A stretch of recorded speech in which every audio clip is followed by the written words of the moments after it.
Good frosty morning, everybody. Look at that. There's got to be a 1/4 inch of frost on the windshield of the truck this morning. So thank goodness for new vehicles that have heated seats and steering wheels. So the plan today is we've got the 2 cameras with us, the GoPro. Gage and I are going to go for a long drive and get out and take a walk on some old logging roads. So if I can convince Gage to jump into the back of the truck, we'll go for a drive together. If not, I'll leave him at home. All right, buddy, last chance. Up, up. Come on. Come on, up. Gage, up. Come on. Oh, you lazy dog. Come on, buddy. Come on, up. You know what you are? You're a big baby. You are a big baby. All right, guys, I guess Gage and I are going for a ride together in the front of the truck because he refuses to get in the back. I don't know what's up with that. When I first got the truck, he jumped up in there, no problem. Now he's just lazy. But it is cold today, so I don't blame him.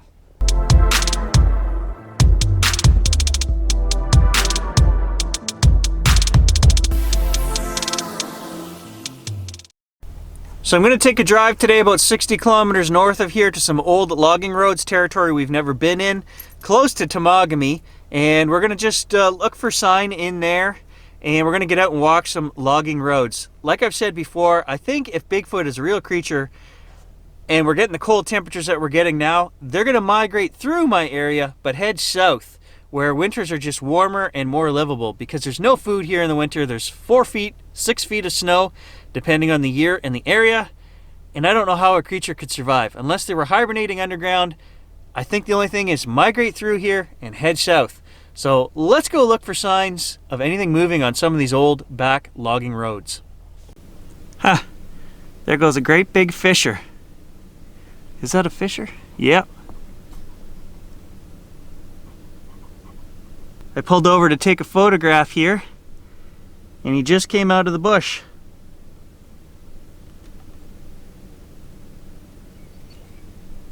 That's a big boy.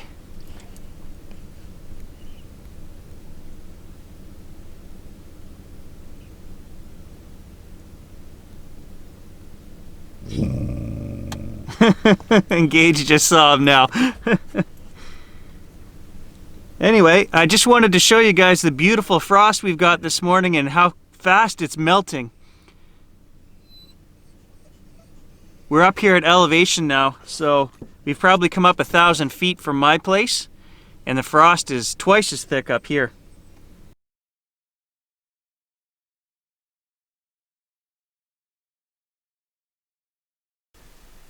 So I've been sitting here watching this swamp for 20 minutes. And this is why I come back these old roads. You just never know what you're going to see. Beautiful spot. Nothing moving out there. But I expect to see a moose come out at any second. It's just so serene.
If you guys watched the video last week, I said I saw a white rabbit running through the bush. Well, the cold temperatures are here. The frost is so thick this morning that if there were any creature here that wanted to get out of Dodge, now would be the time. It's only going to get worse from this point on. Probably -3 or -4 last night, and we're gonna have a high of about 6 today. So this is late fall, and Northern Ontario winters are not easy winters. So like I've said before, you guys know my theory on this.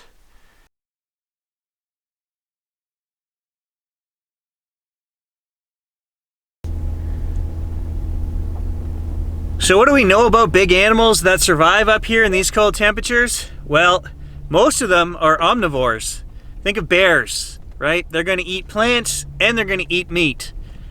And I think that would be the case for these guys as well. In the winter, if they do stay up here, you'd have to eat meat, I think, because there's no plants unless you're storing stuff. And I don't know of anybody who's ever found a Bigfoot cache anywhere. So is that a thing? Could that be a thing?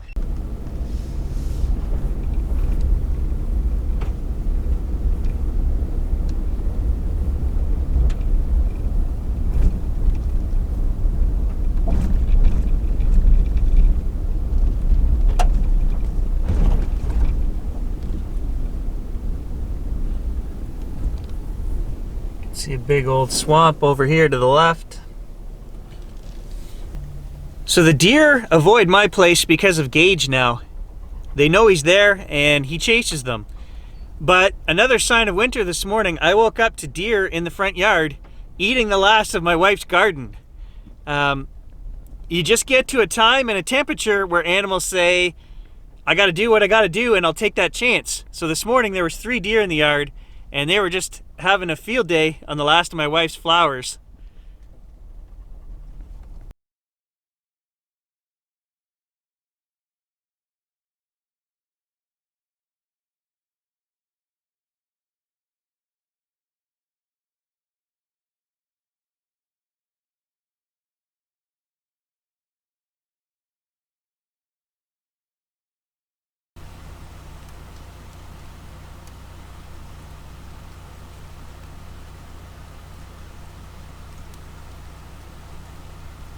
So I've passed a couple of moose hunters on the trail here this morning, and you guys can see behind me up there in the tree, there's an old stand. Lots of guys hunt right off these roads.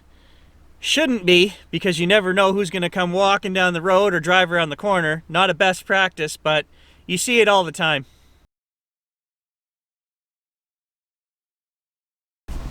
Personally, I think that's pretty lazy if you're gonna just hunt right on the road. You know, even my grandfather, when he was 80, could still get 300, 500 yards off in the bush and go hunt a side hill somewhere where there's no chance of shooting somebody walking down the road. But you see it all the time. That's why today, even though I'm not hunting, I'm wearing my hunter orange. And I watched a David Paulides video yesterday. I watch all his videos, and I have to disagree with what he said. He was wearing his camo. And he said he was talking about hunters and people in the bush this time of year that get shot, and that's why he was wearing his camo. Well, David, you don't want to wear camo where people are hunting, because there are a lot of crazies out there who will shoot at anything that moves in the bush. And if you are wearing camo and blending in and they don't know what you are, you're increasing that chance of getting shot. You know, he had 2 little reflective stripes going down the front of his shirt. Hey, that ain't enough, man. I want full body orange this time of year. I want people to see me from a mile away and know that's a human being. And best practice, you guys should do the same thing. Wear orange if you're out in an area where there's hunting going on.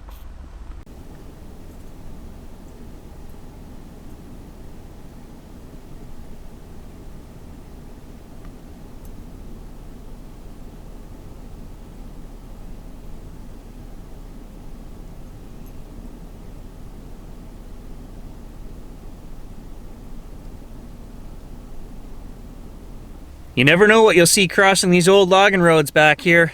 Moose, deer, bear, all the time. So why not Sasquatch? A lot of reports that come in, especially from Northern Ontario and throughout Canada, are guys out hunting. So if we go out and we travel those same roads and go to those same places where these guys are hunting, hey, we have to be increasing our chances, right? We're about 50 kilometers away from the nearest population center out here, so hey, we could see anything.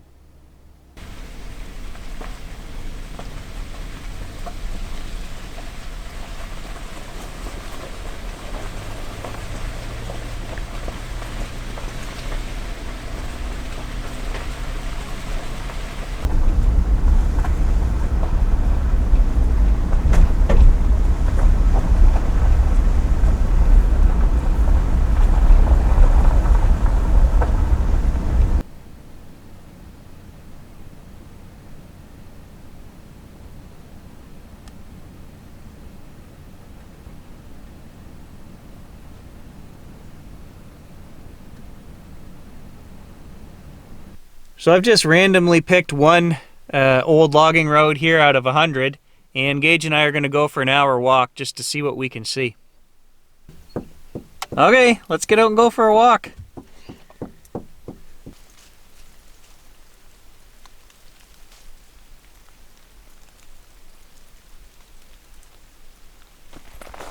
Yep, it's cold. It is frosty this morning.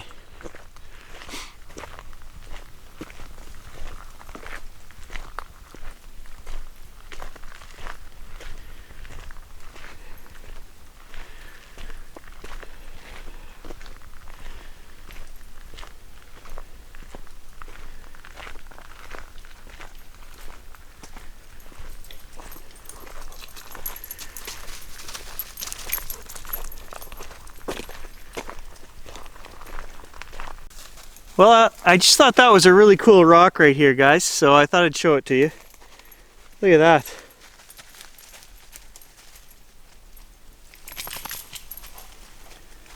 Metamorphic. That means it was melted back in the day, 4 billion years ago. Actually, while we're looking at this rock, I just noticed the one beside it here. It's got a big quartz vein right on top.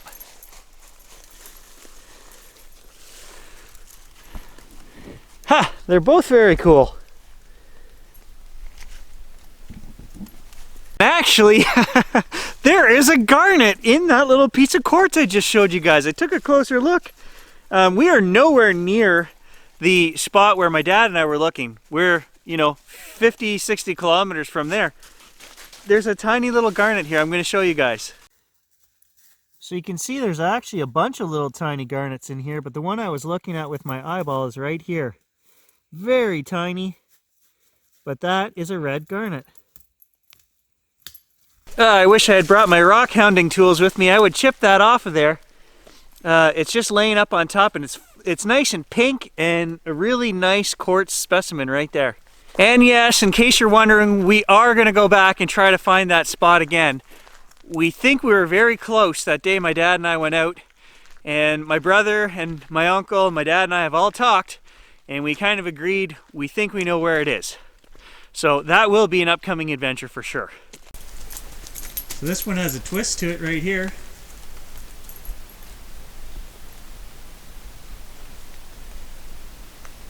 And there are 3 right beside each other. Well, more than 3, I guess. Another one broken right there. Another one broken down here.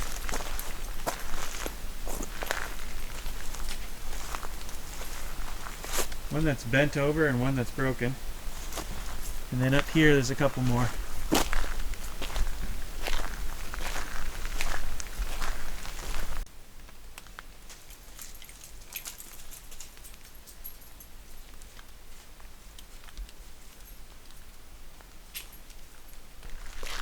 Yeah, we're probably 1 or 2 degrees right now, so the bush is melting, but it is cold. I don't care what kind of creature you are, to survive sleeping out here in these temperatures, especially when it gets down -20 and below that, ooh, you've got to be a pack animal. You got to herd up, you got to stay together for warmth. There's all these things that go into it. And we definitely know that Bigfoot aren't pack animals. If we know anything about Bigfoot, I would think that is the one thing we don't know, that, they're not traveling in large herds. Hey, I guess we finally figured out the one definitive thing, right? The one thing we know about Bigfoot, they are not a herd animal.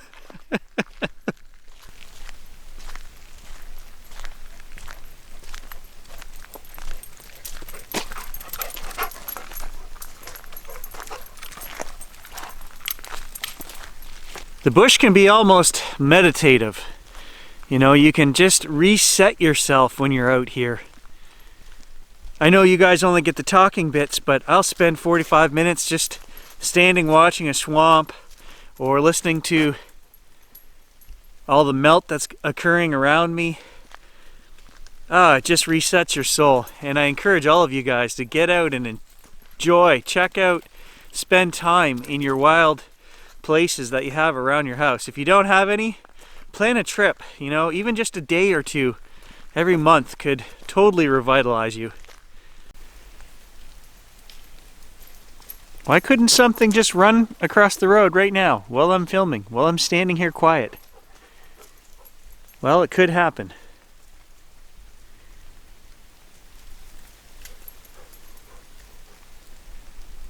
Is it gonna happen? Not if you're all noisy and jumping around, it's not gonna happen. You're noisy.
Alright guys, I gotta get back to the city. I got some real work I have to do, so thanks for tagging along, and we'll do this again as soon as we can. I had fun, it was a beautiful morning, and I feel rejuvenated. I hope you do too. Catch you in the next adventure.